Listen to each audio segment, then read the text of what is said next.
Bismillahirrahmanirrahim. Assalamualaikum warahmatullahi wabarakatuh. Sahabat, speaking adalah kemampuan bahasa Inggris yang paling diinginkan. Kita bisa bicara secara langsung sekaligus mendemonstrasikan kemampuan kita. Ini bisa menaikkan nilai dan kepercayaan diri kita. Ini juga akan mengubah persepsi terhadap diri kita menjadi lebih baik. Keren kan?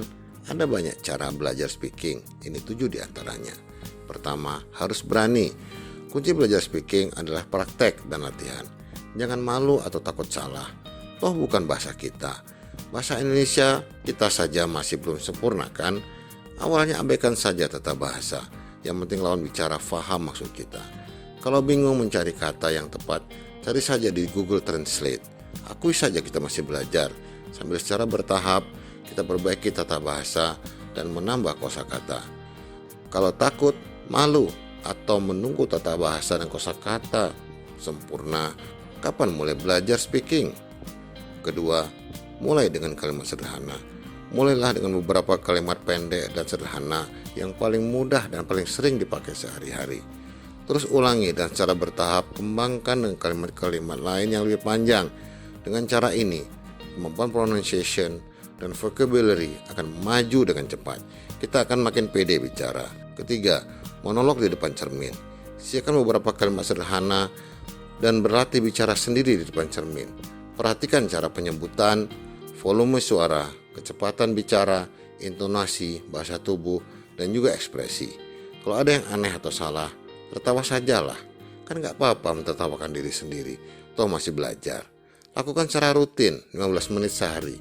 Percayalah, kita akan semakin pede untuk praktek dan berlatih speaking dengan orang lain. Keempat, rekam dan dengar kembali. Ucapkan beberapa kalimat sederhana dan rekam dengan telepon pintar. Kemudian dengarkan kembali dan evaluasi, mulai dari cara penyebutan, kecepatan, volume, hingga intonasi. Kalau masih ada yang salah atau belum puas, ulangi lagi. Ini akan menambah kepercayaan diri ketika bicara bahasa Inggris dengan orang lain karena kesalahan sudah semakin sedikit. Kelima, bernyanyi. Cari lagu berbahasa Inggris yang disukai dan bernyanyilah bersama lagu itu. Pilih lagu dengan tempo lambat, kalimat sederhana, dan pengucapan jelas. Tiru cara pengucapannya, coba fahami maknanya. Kalau ada kata yang tidak ada mengerti, cari artinya dan fahami maknanya. Coba tulis liriknya dan bandingkan dengan lirik aslinya. Kosakata akan bertambah, kemampuan mendengar akan membaik, pengucapan akan semakin fasih, dan kemampuan memahami juga semakin baik. Banyak manfaatnya kan? Keenam, buat komunitas speaking. Agar lebih cepat maju, kita mesti punya mitra belajar. Buatlah komunitas dari orang-orang yang sedang belajar bahasa Inggris. Kita akan lebih bersemangat karena berada di antara orang-orang yang memiliki minat sama. Kita juga tidak akan terlalu takut atau malu karena berada bersama teman-teman yang sedang belajar. Jika ada yang lebih baik kemampuannya, jadikan mentor agar dapat memperbaiki kesalahan yang kita buat. Ketujuh, tahan rasa. Karena speaking adalah kemampuan yang bisa langsung dilihat dan didengar. Kita menjadi terbuka untuk diejek, ditertawakan, bahkan juga dibully. Meskipun mereka tahu kita sedang belajar. Karena itu kita harus kuat, jangan menyerah. Yang akan menikmati hasilnya adalah kita, bukan mereka.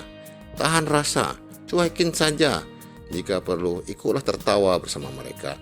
Teruslah belajar, insya Allah. Kemampuan kita akan melampaui mereka yang mentertawakan kita. Sahabat, mungkin masih banyak cara belajar lain yang tak kalah efektif.